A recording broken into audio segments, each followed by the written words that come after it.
Bismillahirrahmanirrahim. Elhamdülillahi Rabbil alemin. Vessalatu vesselamu ala Rasulina Muhammedin ve ala alihi ve ashabihi ecma'in. Bir musulman doğanımız soraptır. Esselamu aleykum ve rahmetullahi ve berekatuh. Men sizden bir zat soramak isledim. Şuun mescitte cuma namazını okap bolumdan soň şol yerde namaz okap oturan adamların biri men yanıma gelip boynumdaki kumuş spoçkama muning näme diýdi. Näme üçin dakyan diýdi.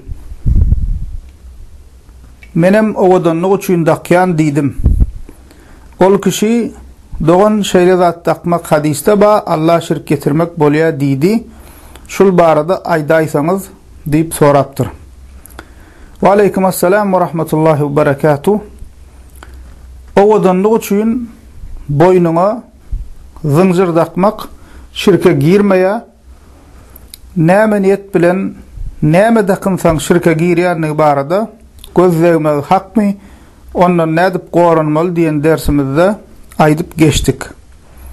Emma erkekleriň boynuna, bilegine, eline bezek zynjyrlary, yani halk içinde spoçka diýilýär, dakynmak haramdyr.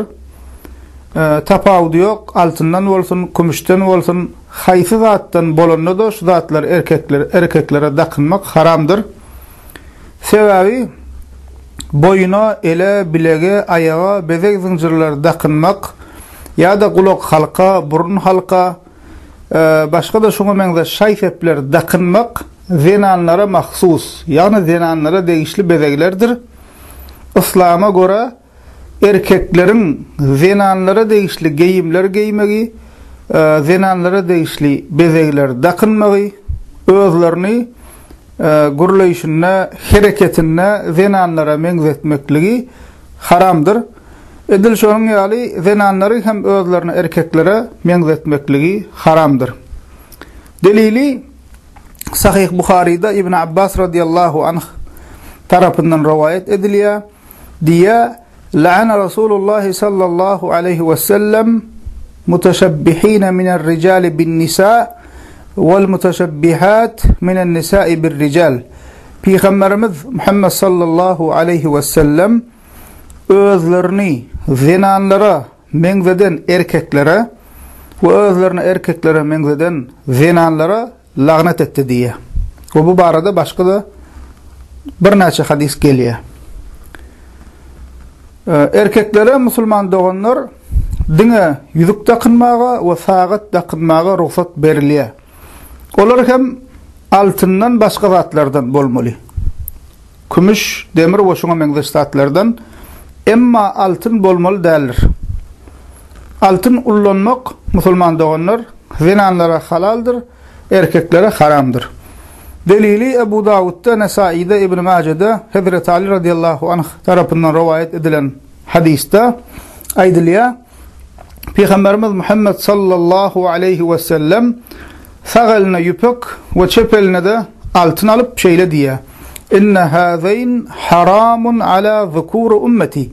Bu iki zat ümmetimin erkeklerine haramdır diye. Yani yüpek giymek ve altından bezekler ullanmak ümmetin erkeklerine haramdır, emma zinanlara halaldır. Kafir doğanlarımız bu meselede gowşaklyk görkezýärler. Ya eline ya boynuna zynjyr takypýarlar. Bunun erwetliginiň, aýyplygynyň misaly musulman doğanlar bir erkek kişi gulak halka takypýarsa, doğduğunu zinanlaryň çalýan doğduk boýaklaryny çalyp ýörse, ya da zinanlar ýalydyp eline, aýagyna hynadan naqş çektirip ýörse, näil gelşiksiz aýyp we ýigrenji bolsa, boynuňa ya da bilegiňe zynjyr takyp ýörmek musulman doğanlar şol hili aýyp zat we musulman erkege gelişmeýän ýigrenji zatdyr. Şol sebäpli hem musulman erkekler bu hili musulmançylyga sığmayan, erkeklige gelişmeyen zinanlara degişli zatlardan uzak durmalılar. Elhamdülillahi Rabbil alemin.